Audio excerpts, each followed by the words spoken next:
Good evening, everyone. Today we're going to translate another YouTube video of Osho, which is known by the name of Vartaman Mein Jeena.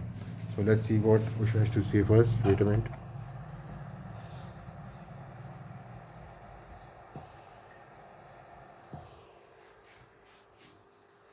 Wait. किसी तरह हम पुराने से चिपके रहे और सब बदल गया है।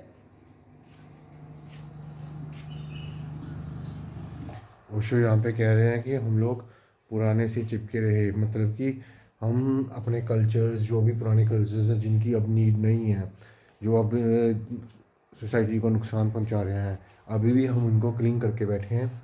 और ज़माना बदल गया है, लेकिन ज़माने के साथ हम नहीं बदले। हम उन्हीं कल्चर्स, ट्रेडिशंस को, उन्हीं जो गलत बातें थे उनको पकड़ के बैठे हुए हैं। मुल्ला नसरुद्दीन कल मुझसे कह रहा था कल रात अकस्मात एक ब्यूटी गर्ल ने हमें रोका। हम समझे पहचानने में हो गया धोखा। हम कभी सुलभ लज्जा से दृष्टि झुकाए गुजर गए। कन्या के केस मारे गुस्से के बिखर गए। जोर जोर से चीखने लगी, शहर के जवां मर्दों आओ, इस शरीफ जादे से मुझको बचाओ। मैं अलकों में अवध की शाम, होठों पे बनारस की सुबह और चेहरे पर कश्मीर का पानी रखती हूँ, फिर भी इस लफंगे ने मुझको नहीं छेड़ा। क्या मैं इसकी मां लगती? तो मुल्ला नसरुद्दीन जो ओशो का कैरेक्टर है, उसकी एक कहानी है। मुल्ला नसरुद्दीन जो है, जो भी कहानी ओशो ने बतानी होती है वो उसमें मुल्ला नसरुद्दीन का नाम लेते हैं। जैसे तो मुल्ला नसरुद्दीन क्या करते थे, एक दिन अपने घर से बाहर निकले, जा रहे थे, तो उन्होंने एक बड़ी खूबसूरत लड़की देखी। तो लड़की बहुत ही ज़्यादा खूबसूरत थी। तो लड़की ये कहने लगी कि मैं तुम्हारी क्या माँ लगती हूँ, जो तुमने मुझे नहीं देखा, मेरा इतना श्रृंगार, मेरे इतने कश्मीर के जैसे बाल, ऐसा पता नहीं क्या क्या बोला उस लड़की ने मुल्ला नसरुद्दीन को। लेकिन मुल्ला नसरुद्दीन ने उसकी तरफ नहीं देखा और जाता गया। और जाते जाते वो लड़की मुल्ला नसरुद्दीन को कहती, क्या मैं तुम्हारी माँ हूँ जो तुमने मेरी तारीफ़ ही नहीं की या मुझसे अट्रैक्ट ही नहीं हुए।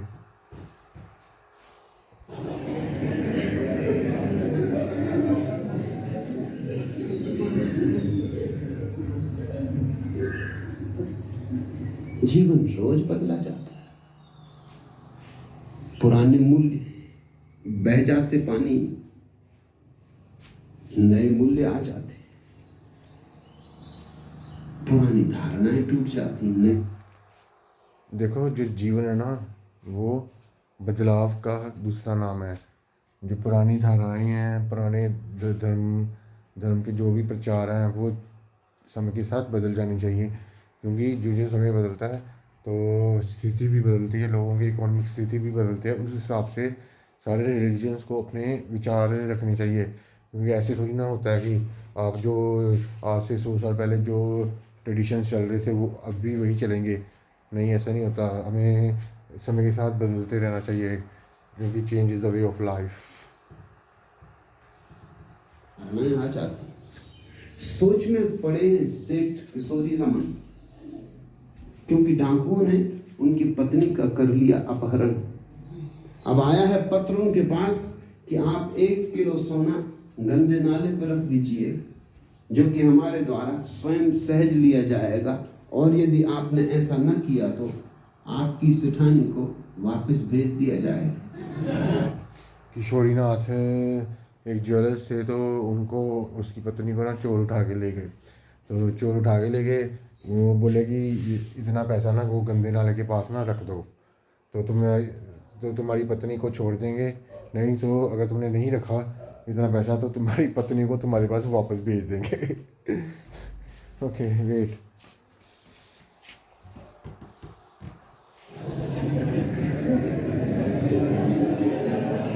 वो दिन गए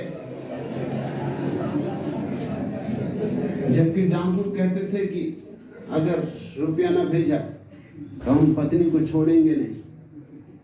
वो दिन गए अब तो वो कहते हैं पत्नी को घर वापस भेज दें, सब वेट, ओशो यहाँ कह रहे हैं कि वो दिन गए जब डाकू लड़की को उठाकर ले जाते थे और पैसे मांगते थे। अब तो डाकू लड़कियों को उठाकर ले जाते हैं, बीवियों को, पत्नियों को उठाकर ले जाते हैं और कहते हैं कि अगर तुमने पैसे ना दिए तो इसको हम तुम्हें तुम्हारे पास वापस भेज देंगे। तो कितना अत्याचार है लड़कियों का, देखो। तुम पूछते हो सत्यानंद, क्या जीवन मूल्य भी समयानुसार रूपांतरित होते हैं? निश्चित ही सभी चीजें बदलती हैं, बदलनी ही चाहिए, बदल। तो जो क्वेश्चन था उसको ओशो कहते हैं कि तुमने क्वेश्चन पूछा कि जीवन के साथ जीवन के मूल्य भी चेंज होने चाहिए क्या? तो ओशो कहते हैं हाँ, जीवन के मूल्य सब कुछ चेंज होना चाहिए, जो कुछ चेंज होने के लायक है, क्योंकि change is the law of nature.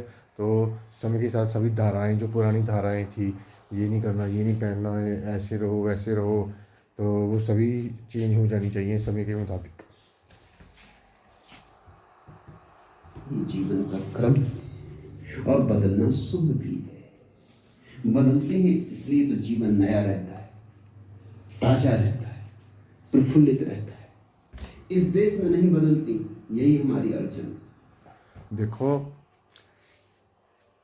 अगर जीवन बदलता है ना, नया जीवन आपको रोज़, मतलब कि आप पुराने ट्रेडिशंस को छोड़कर जो भी नया आता है उसको अपनाते हो, तो आपका जीवन, क्या कहते हैं उसको, मतलब कि आपका जीवन अच्छा रहता है, अच्छा जाता है, उसमें फ्रेशनेस रहती है ना। फ्रेशनेस वर्ड था जो मैं मिस कर रहा था यहाँ पे, तो उसमें फ्रेशनेस रहती है। तो अगर जीवन चेंज ना हो तो क्या होता है? इस देश में सब सड़ गया है, सब गंदा हो गया है। इस देश में आज तो है ही नहीं, बस कल ही कल। रामराज हो चुका, स्वर्ण युग हो चुका, सतयुग हो चुका, सब हो चुका। अब हम यहाँ क्या कर रहे हैं? कोई ये पूछते नहीं कि अब तुम क्या कर रहे हो, जब सब। ओशो यहाँ कह रहे हैं कि जो इंडिया है ना, यहाँ पे जो ट्रेडिशंस है, कल्चर्स है, यहाँ पे बड़ी मुश्किल बदलते हैं बाकी देशों के मुकाबले में। जैसे वेस्ट में तो वो क्या करते हैं कि वेस्ट में जैसे पब्लिक को, मतलब कि पब्लिक को खुश करना उनको, बस पब्लिक को, और अपने देश के लिए काम करते हैं। लेकिन यहाँ सब कुछ, वो कहते हैं, ओशो कहते हैं, इंडिया में सब कुछ सरगल गया है। जो पॉलिटिशियंस हैं, जो लीडर्स हैं, सब बिक चुके हैं और अपनी अपनी तिजोरी भरने में लगे हुए हैं। और लॉ और ट्रेडिशंस के नाम पर वो कह रहे हैं कि राम क्या कहते हैं, सत्ययुग चला गया है, और भी सारे युग चले गए हैं और ये कलयुग रह गया है। और यहाँ पे तुम कर क्या रहे हो कलयुग में? तो तुम क्यों नहीं चले गए?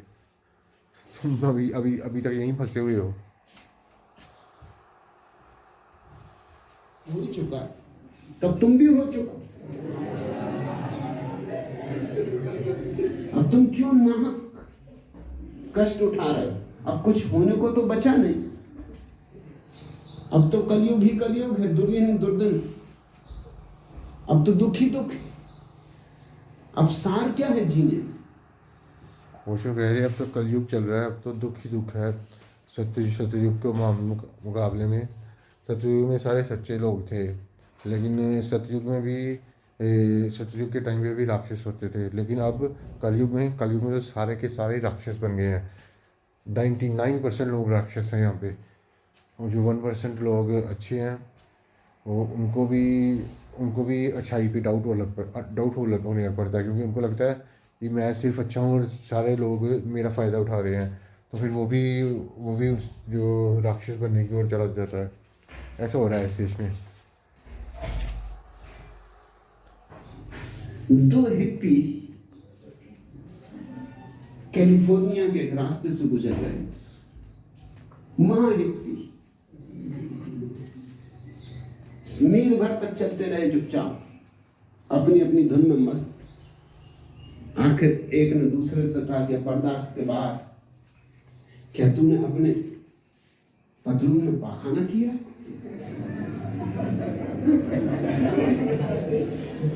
इतनी भयंकर बदबू आ रही है, और मील भर से मैं देख रहा हूं कि अगर ये बदबू कहीं और से आ रही होती तो छूट गई होती पीछे, मगर ये साथ ही चल रही। दूसरे ने कहा कि नहीं नहीं, बिल्कुल नहीं। मगर पहला भी ऐसा मानने वाला, उससे उतार पतलून।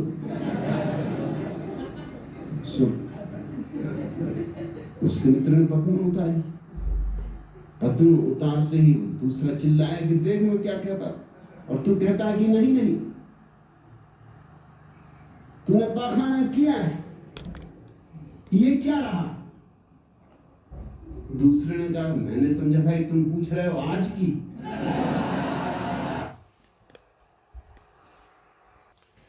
तो यहाँ पे ओशो दो हिप्पियों की बात कर रहे हैं। वो कह रहे हैं कि दो हिप्पी थे, वो जंगल में जा रहे थे, तो इकट्ठे जा रहे थे। तो एक हिप्पी को ना स्मेल सी आने लगी कहीं से। तो वो दूसरे हिप्पी को कहता है कि तूने अपने पतलून में टॉयलेट किया है क्या? तो हिप्पी कहता नहीं नहीं, मैंने तो नहीं किया। तो दूसरा हिप्पी कहता चल उतार पतलून, मैं देखता हूँ तूने टॉयलेट किया कि नहीं किया। तो जब वो पतलून उतारता है तो वहाँ टॉयलेट उसने किया होता है। तो वो जो हिप्पी है वो कहता देख तूने टॉयलेट किया है, तू कह रहा था नहीं किया, तूने किया। तो आगे से दूसरा हिप्पी जिसने टॉयलेट किया होता है ना, वो कहता मैं सोचा था आप आज के टॉयलेट की बात, आज की बात कर रहे हो, आज टॉयलेट किया कि नहीं, ये तो परसों चौथ का है। पूछ रहे हो आज की।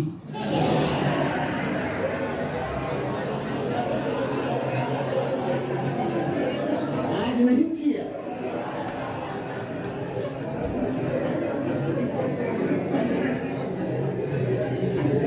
ऐसी इस देश की दशा है। यहाँ आज तो कुछ है ही नहीं, कुछ भी नहीं, सब कल हो चुका है। बस उसको ढोते रहो, मुर्दा लाशों को। सड़ गई, बांस उठ रही, मगर बड़ी प्यारी, अपनों की, और सदियों से पूजी गई, सम्मान सत्कार होता रहा है। सो सजाए रहो, संवारे रहो। बाप दादे भी यही करते रहे, तुम भी यही करते रहो। हम कुछ भी बदलना नहीं चाहते। देखो तुम्हारे दादे परदादे जो भी थे, तुम्हारे बाप, सभी सभी वो ट्रेडिशंस को, कल्चर्स को, जो कि इस वक्त इस दुनिया में नहीं होने चाहिए, सभी वो साम के रखते रहे हैं। तो अब तुम भी वही कर रहे हो। तो आप बदलना चाहते ही नहीं, क्योंकि बदलाव में आपको आपको थोड़ी डिफ़िकल्टी लगती है अपने आप को बदलना हो। जैसे हम कई फॉर एग्ज़ाम्पल जो बड़ा मोटा आदमी होता है उसको अपने आप को पतला करना है, तो उसको चेंज करना पड़ेगा ना, अपना डाइट प्लान चेंज करना पड़ेगा, सब कुछ एक्सरसाइज वगैरह जो भी करना पड़ेगा, क्योंकि change is the law of nature. तो चेंज करोगे अपने मूल्य, अपने धाराएँ जो भी आपने पिछले पिछले आपके दादा परदादा से चल रही हैं, तभी कुछ हो सकता है, नहीं तो इट्स नॉट पॉसिबल। ने कहा था अपने मुनियों कि नंगे पैर चलना। कहने का कारण था क्योंकि उस समय जूते बनते थे वो सिर्फ चमड़े के बनते थे, और चमड़ा तो हिंसा होगी, पशु मारे जाएंगे। तो ठीक था, अपने जूतों के लिए पशुओं को क्या मानना। फिर दूसरे कोई कोलतार के और सीमेंट के रास्ते तो थे नहीं, खुली मिट्टी थी, मिट्टी के ही रास्ते थे। मिट्टी पे चलने में कोई अस्वास्थ्य नहीं, मिट्टी पे चलने में तो स्वास्थ्य। हम भी तो मिट्टी के बने, मिट्टी मिट्टी से मिलती तो जीवन पाती। तो अगर तुम कभी नंगे पैर थोड़ी देर मिट्टी पर रोज चलो तो लाभपूर्ण है, स्वास्थ्यप्रद है, हर्जा नहीं। अच्छा, महावीर जब सबको, महावीर अपने जो क्या कहते शिष्य थे उनको कहते थे कि तुम लोगों ने जूते नहीं डालने, मिट्टी पे चलना है, पैदल चलना है, क्योंकि उस समय जो जूते थे वो चमड़े के होते थे, और जहाँ पे चमड़ा होगा वहाँ पे हिंसा होगी, तभी चमड़े का बूट बनेगा। तो महावीर से भी मैं बहुत प्रभावित हूँ, क्योंकि महावीर और गौतम बुद्धा जैसे लोग इस दुनिया में आए, इसीलिए इस दुनिया का उद्धार हुआ है, जो भी थोड़ा बहुत हुआ है। अगर महावीर गौतम बुद्ध जैसे लोग ना आते तो दुनिया अब भी काफ़ी पीछे होती।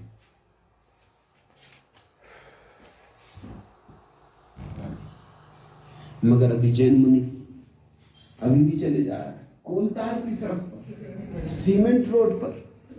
सोचते ही नहीं कि महावीर को क्या विचारों को पता है।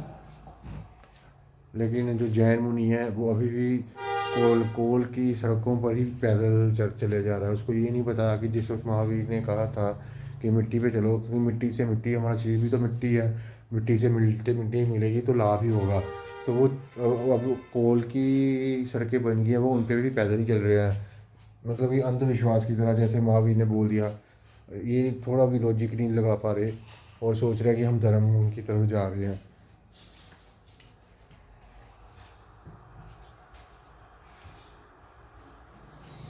कि सड़कें ऐसी भी होंगी, कोलतार की जलती हुई सड़क, गर्मी के दिन पैर में फफोले पड़े जा रहे हैं मगर वो चला जा रहा है। और अब तो जूते कपड़े की भी बनते हैं, कैनवास के भी बनते हैं, रबर के भी बनते हैं। अब कोई चमड़े पे रुके हैं हम। अब तो जूते में कोई हिंसा नहीं। अगर महावीर वापस लौटा है तो तुमसे पक्का कहता हूं, और कुछ पहने का ना पहने, जूते जरूर पहने। उस यहाँ पे कह रहे हैं अब तो जूते हैं जो रबड़ के भी आ गए हैं, कैनवास के भी आ गए हैं, लेकिन वो जो जैन मुनि है वो अभी भी पैदल ही चले जा रहा है कोल की सड़कों पर। पैरों में छाले हो गए हैं इतने ज़्यादा, लेकिन वो सोच रहा है कि मैं धर्म का प्रचार कर रहा हूँ ऐसे। लेकिन ये नहीं पता कि जो महावीर ने बोला था वो बात को समझे ही नहीं कि मिट्टी पे मिट्टी चलेगी तो फ़ायदा होगा। Okay, see you in next video. Like and subscribe at the rate of capital A NKUR capital P URI 786. Thank you everyone.